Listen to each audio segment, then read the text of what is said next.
Quick little follow-up video on this bass. In the previous video, I said it was a Mustang body.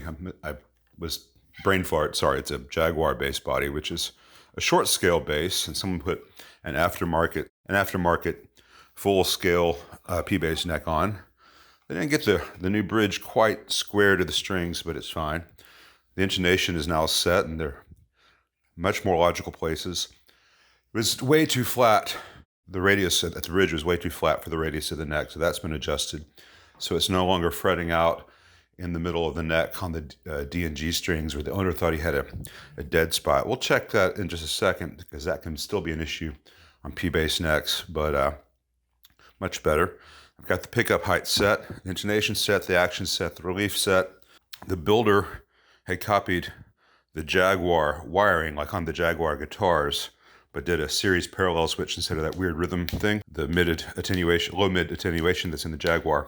But he used 1 meg pots like the Jaguar, which is fine if you got a Jaguar, which is Surf City. For a bass, it was way too bright and made the transients just leap out. I was looking at the waveforms and I'd see all these huge spikes, and it just sounded too bright. I had to roll the tone off to get a typical P-bass sound.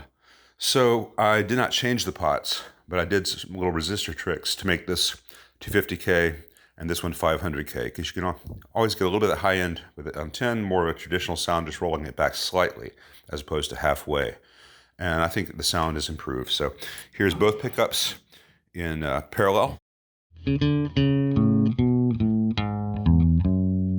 Here's the bridge by itself. The neck by itself. Both again. And then series.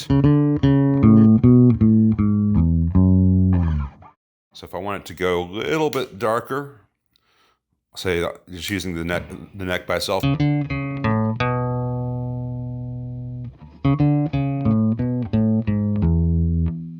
And no matter how you have this set, let's go to bridge bright. Go to here. Sorry, I don't know, my leg's bouncing.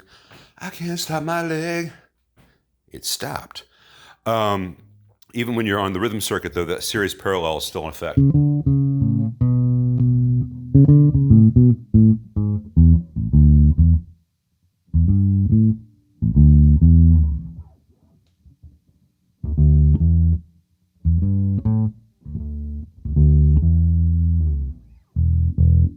So I think it's a much more versatile instrument.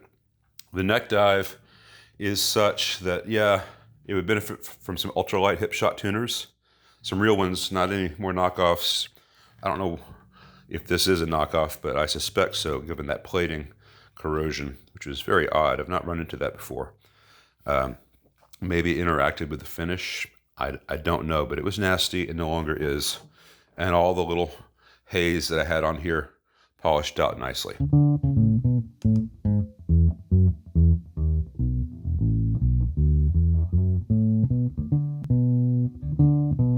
Oh, I forgot. Let's test for dead spots. Fender basses are prone to dead spots around 6th to 8th fret, particularly on the D and G strings. So let's just do some boring little spider things starting from the A string.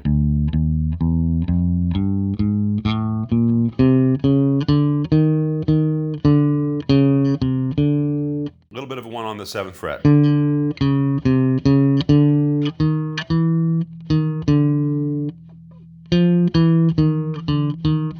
8th and 7th fret on this one. It's a lot less than it was before. It was dead because it was fretting out, because the relief was the string height and the radius was wrong here.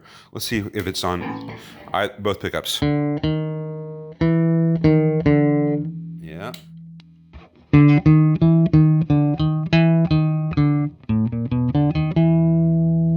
It's there. It's not as major as it is on some basses. If you're playing, you kind of hear it.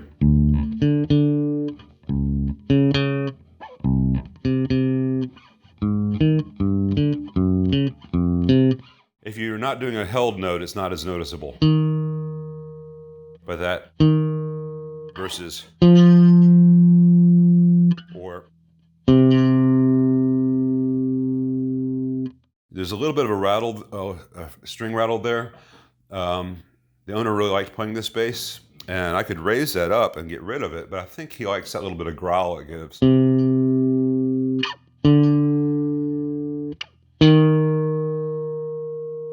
You can kind of hear the note fighting itself. There are ways to address that. Sometimes a truss rod tweak does it, though everything is set pretty much perfectly on this. It's really a matter of the mass of the neck resonating. Some guys would add a brass plate to the back of the headstock to offset that. It doesn't really make it go away. It just moves it up the neck. So instead of having a problem at your 8th fret, you might have a problem at your 13th fret. And as that's the dusty end, all the money notes are down here. That can work for some people.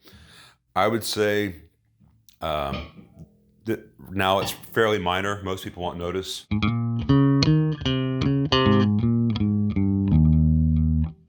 with that 500K here, you still have that little bit of a clack if you want, especially since I have a little bit of a nail. Just dial that back a little bit.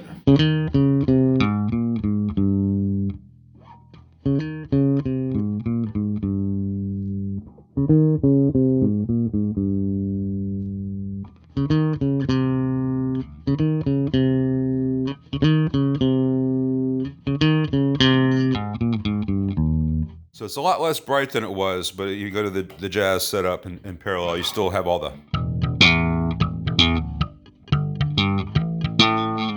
Just the transients aren't going to take your head off.